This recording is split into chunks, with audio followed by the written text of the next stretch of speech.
None of them. Hey everyone, welcome back to the Fish Tank. I'm Fish80 and we've got some randoms, top level gameplay today here in Minion Masters. This is a Valorian deck that basically I found it on the leaderboard, changed it up a little bit, and I've had a lot of success with it. Seems really useful against the triple border patrol that we see everywhere, but we're not going to see that today, I don't think. Anyway, so we've got Valorian and Morelia against the #1 player on the leaderboard as this match took place. That was BapHomeT playing the Setsu and Ravager as his teammate Belial.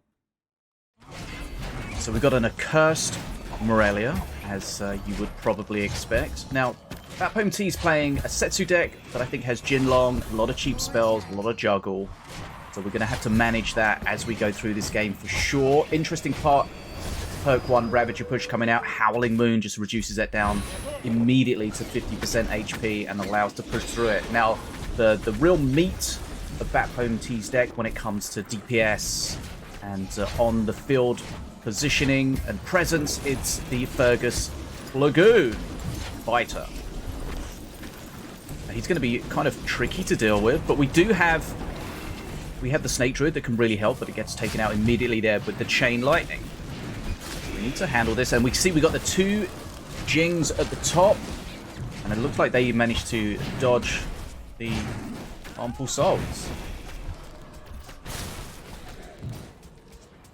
So we know Setsu's a very aggro master, be looking to do damage where possible, and of course perk 3 is going to be a problem. So if we get low HP, that's going to be potentially tricky to manage, especially if they're going to have a big perk 3 push. But let's see how we get on with that. Okay, so the Smite, great removal there. Clears the Setsu that was really pushing forward against us.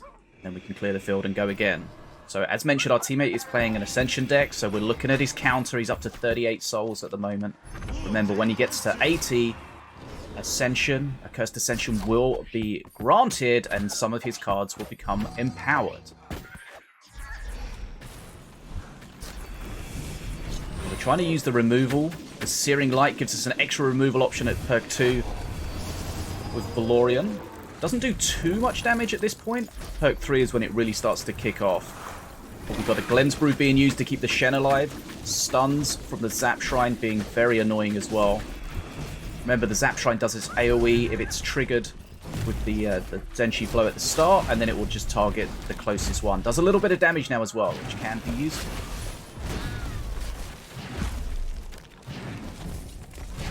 We've got the Jings, and we've got the Setsu, and of course, we've got a huge rock pushing at the bottom in the form of Yahoon. He does have a Spirit on him as well, I think. Could be actually, it's a giant growth from the Growth Burst Shroom. You can see, because he's kind of green, that means extra health and extra damage. So we need to deal with him and try to manage the bridges as well. Cursebearer is going to do a great job. Cursebearer spawned behind him. You don't want to tank with the Cursebearer if possible.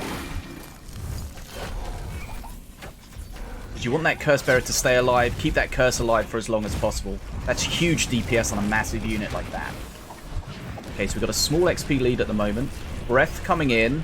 Now, the Breath was just before Ascension, which is ideally not what you want to do, because Ascension Breath is far more powerful, double as powerful, if not more, than non-Ascension Breath, so you don't want to use it. If you're playing Ascension, you want to pay attention to when you're about to hit a Cursed Ascension, and then make sure you don't use your Ascension buffed cards just before it happens, if possible. Sometimes it's inevitable, though. You have to do it. Okay, so Yahoon again. We know we've got a curse to deal with Yahoon, but also we've got the Howling Moon reduces it down to 50%. Now, the way we deal with Setsu has to change when Setsu gets to perk 3. We've got some good removals to kill Setsu as quickly as possible, because the real power of Setsu in perk 3 is just that stun, that piercing damage. Makes it very difficult to deal with. He does have, I think, Glen's Brew as well, which gives it survivability through a lot of removals. But here we go, the perk 3 push. We are ahead on XP at the moment, so that's nice. Our Dragon is out against the Brutus. Now, the Dragon will win that fight in a one-on-one, of course, but here comes the Setsu, right? Setsu jumps in the middle, trying to put pressure on almost everything. But the removal of the okay, that's great. The removal there was perfect from the Searing Light, sorry. And we're trying to push everything on the bridge at the bottom there. Somehow we've taken that bridge, even though it looks like the Terror Brutus is on it. My Stun Lancers did get pushed onto it, and somehow they've capped it back behind it. And that's going to be really important in the XP kind of things.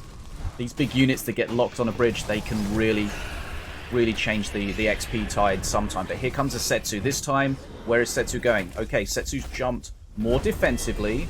So we've got some spells, though. The Smite and the Daggerfall comes in, but the removal's not enough, and the Glens Brew will keep it alive. Give it a reload as well. Shen's in there as well. Shen, of course, going to trigger with those stuns. That's going to be a lot of damage. Dragon gets taken out pretty quickly once they got their DPS position. Okay, so that's going to be the only dragon that we get, but it has given us a decent XP lead, 30 XP up at the moment. Health is still okay. Of course, as we mentioned earlier, you've got to really watch out on your HP against a perk 3 Setsu. Here we go, Setsu spawned very offensively. Can we take it out before it gets too much value? The Chain Lightning killing everything around it. This is looking very dicey for us at the moment. Setsu's still alive. We don't really have any DPS to kill it. We are dropping low on HP. We're down to 320, 280, 220 HP. That's really problematic. Morelia, remember, can heal. If you're playing in randoms against a Morelia in this situation, you're hoping your teammate has the wherewithal to start healing when necessary, because we're very low. And Setsu, of course, can put out 220 HP, 220 damage very quickly. Right, here comes Setsu. Setsu on face. We aggro the Setsu away with the Walking Blind 8. Of course, it does have Taunt.